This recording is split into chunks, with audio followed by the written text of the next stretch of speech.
진짜 좀 부러웠던 게 뭐냐면 이 남자분이 대기업에 다녔었잖아요. 그 회사의 갑의 위치가 돼서 그 회사에 미팅을 갔더라고요. 그러니까 어떻게 보면은 최고의 승자라고 생각합니다.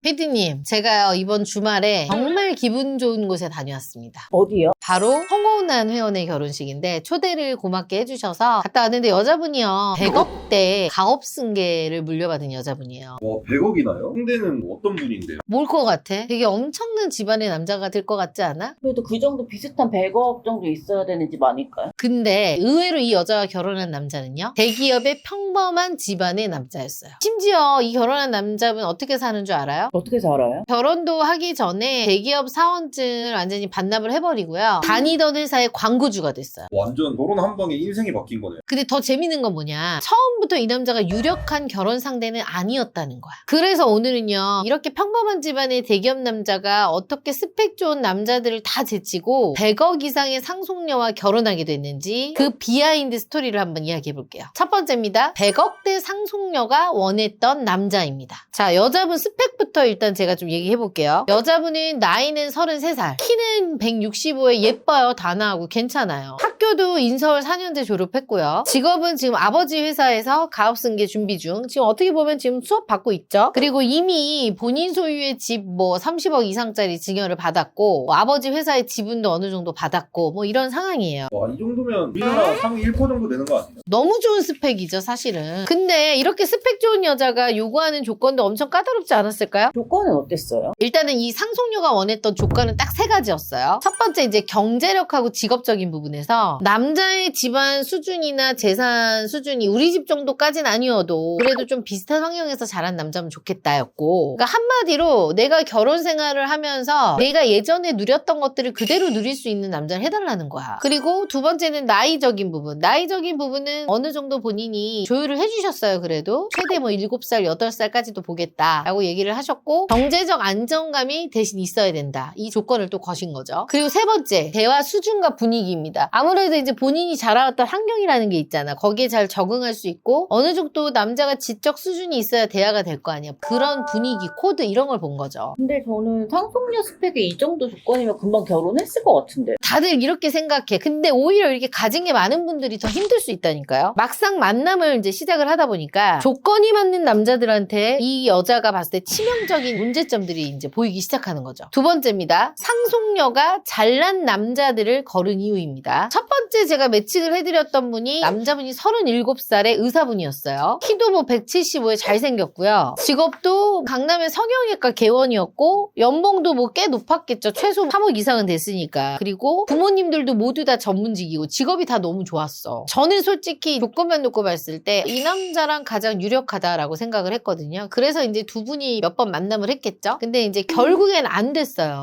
왜요? 뭐였냐? 남자가 본인의 얘기만 90% 하는 거야. 내가 어떻게 의사가 됐고 지금 너무 힘들고 병원 운영을 하고 있는데 마이너스가 어떻게 나고 이런 힘든 얘기를 여자한테 하다 보니 여자 입장에서는 뭐야? 이거 나한테 뭐 보태주란 얘기야? 이런 식의 생각도 들더래. 그리고 이제 남자분이 잘났잖아요. 커리어와 이런 게 너무 강하다 보니까 의견도 너무 강하고 어떻게 보면 잘난 척까지는 아니지만 자기의 얘기를 너무 많이 하는 거지. 내 의견을 들어주는 게 아니라. 이렇게 하다 보니까 여자분 입장에서는 남자가 잘생기고 매력적인 의사긴 하지만 편하지가 않은 거야. 그래서 이 남자분하고는 잘 안 된 거죠. 그래서 제가 두 번째 소개한 남성분은 돈이 많은 좀 자산가였습니다. 남자분 나이는 38에 키도 177에 외모도 괜찮아요. 이 남자도. 이 남자분 같은 경우는 부모님 때부터 부동산 사업을 좀 오랫동안 했던 사람이라 돈이 많아. 아버님이 강남에 뭐 몇백억대 건물도 있고 누가 봐도 그냥 강남 건물주 아들 이런 간판을 갖고 계신 분이죠. 그래서 이제 만남을 했어요. 조건이 좋으니까 일단. 근데 만나고 나니 또 여자분이 하는 말이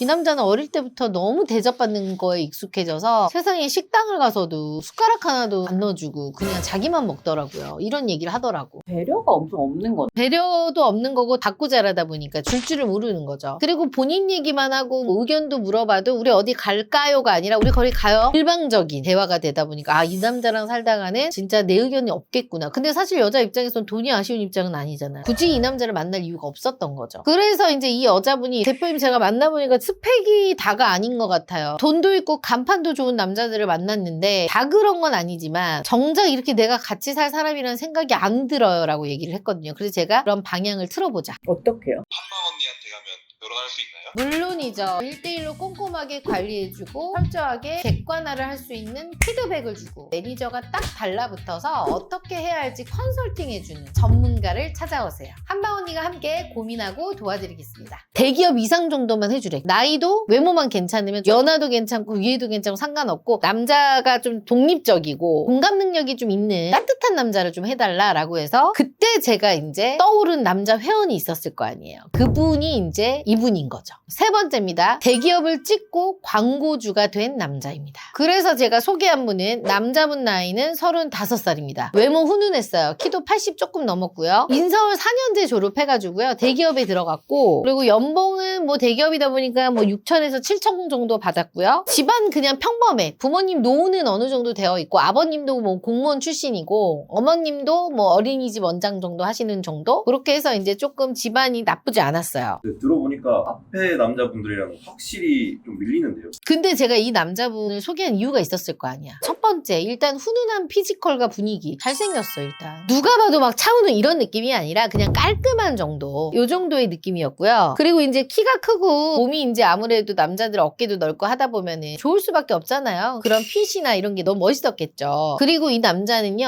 허세가 없어요. 되게 털털해. 인간미가 좀 있어요. 그리고 두 번째는요, 센스 있는 소통 능력. 굉장히 유머도 있고요. 대화 흐름을 매우 잘 잡고 이 남자의 미팅 후기를 보면 대화가 너무 편했어요. 너무 대화가 재밌었어요 라는 후기가 정말 많았던 분이야. 그 다음 세 번째는 건강한 자존감이 있었어요. 딱 소개를 했을 때 좀 자신감이 없는 남자분들은 좋으면서도 이 여자가 저를 만날까요? 대부분 이렇게 좀 소심하게 나오는데 딱 소개를 할 때 뭐 일단 만나보죠. 매니저님이 소개하는 건데 만나보고 여자분이 뭐 싫다고 하면 어쩔 수 없죠. 이런 여유로움. 그러니까 어떻게 보면 제가 봐도 참 남자가 믿음직스럽다. 안정감 있다. 그런 느낌이 드는 남자였어요. 근데 아니나 다를까 여자분이 만나더니 대표님 정말 괜찮아요. 남자분이 제가 생각했던 것보다 훨씬 더 괜찮고 말씀하신 그대로더라고요. 라고 해서 이제 두 분이 당연히 불꽃이 튀었겠죠. 그래서 얼마 안 가서 결혼까지 이어졌어요. 대표님 저는 여자로서 솔직히 좀 이해가 안 가는 게 다른 고스펙 남자들도 줄을 섰을 텐데 너무 평범한 남자를 고른 게 아닌가. 이 여자분이 제가 생각했을 땐 연애를 많이 안 해본 분도 아니야. 소개팅도 많이 해보고 어느 정도 사람을 볼 수 있는 안목이 있기 때문에 이 남자를 택한 거야. 만약에 연애를 한 번도 안 해보고 부모님의 뜻에만 따르는 여자였으면 아까 말한 그런 남자랑 만났겠죠. 그냥 스펙만 좋은. 근데 이 친구는 정확하게 사람 볼 줄을 아는 거죠. 이 여자 입장에서는 이미 경제적으로 부를 많이 가졌어. 그러니까 나한테 돈은 더 이상의 큰 의미는 없는 거죠. 돈을 더 벌어오는 남자가 아니라 내 돈을 사고치지 않고 똑똑하게 지켜줄 수 있을 정도의 남자면 된다라는 거지. 그러니까 이분이 어떻게 보면 똑똑한 거죠. 그러면 남자는 여자분의 어떤 면이 좋았던 거예요? 봐봐요. 대기업 다니시는 분들 너무 훌륭하고 좋은데 죽어라 야근하고 일하고 해봤자 최소 숫자 100억이라는 게 달성하기가 쉽나? 못 만지죠. 죽을 때까지 못 만지지. 솔직히 이 남자 입장에서는 인생 역전의 기회일 수도 있지. 왜냐면 본인이 이제 노는 물이 달라지잖아. 그리고 이 남자는 돈만 보고 한 거예요. 다 그렇게 생각하고 싶겠지만 여자가 예쁘기도 하고요. 성향도 괜찮고 돈도 많아. 그건 누가 싫다 하겠어요. 모든 남자 다 좋다 그러지. 그래서 이 남자분은요. 결혼의 만족도가 몇 프로일 것 같아요? 100%?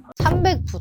이런 분은 거의 없어요. 그리고 지금 선택의 결과가 어떻게 달라졌는 줄 알아요? 이 삶이 완전 바뀌었어, 이 남자는. 결혼을 할 때 당인 되시는 분이 남자 회원분의 획이나 회사에서 하는 일 이런 것들 다 알았을 거 아니에요. 그렇다 보니까 똑똑한 걸 아신 거야. 그래서 내가 딸 하나니 같이 회사에 합류해서 회사 키워라. 이렇게 이제 아버님 알아보신 거죠, 인재를. 그래서 지금 같이 두 분이서 회사에 들어가서 배우고 있어요. 제가 얼마 전에 들은 건데 진짜 좀 부러웠던 게 뭐냐면 이 남자분이 대기업에 다녔었잖아요. 근데 그 회사에 광고할 일이 있었나 봐. 근데 그 광고를 발주하는 갑의 위치가 돼서 그 회사에 미팅을 갔더라고요. 그럼 주변의 동기들이 엄청 충격받았겠죠. 근데 봐봐, 현재 동기들은 야근하고 짜여진 틀에서 정해진 월급에 이 남자분은 이미 강남의 아파트 살면서 차도 뭐 너무 좋은 차를 타고 다니면서 이러니 좋겠어요 안 좋겠어요? 주변 친구들이 너무 부럽다. 결혼 전이랑 이제 후가 달라지니까. 그러니까 어떻게 보면은 한국판 남자 신데렐라라고 할 수 있죠. 저는 사실 이 남자분이 최고의 승자라고 생각합니다. 그러면 이런 분도 가셨는데 대기업 다니면은 무조건 다 이렇게 갈 수 있는 거예요? 너는 안 돼요.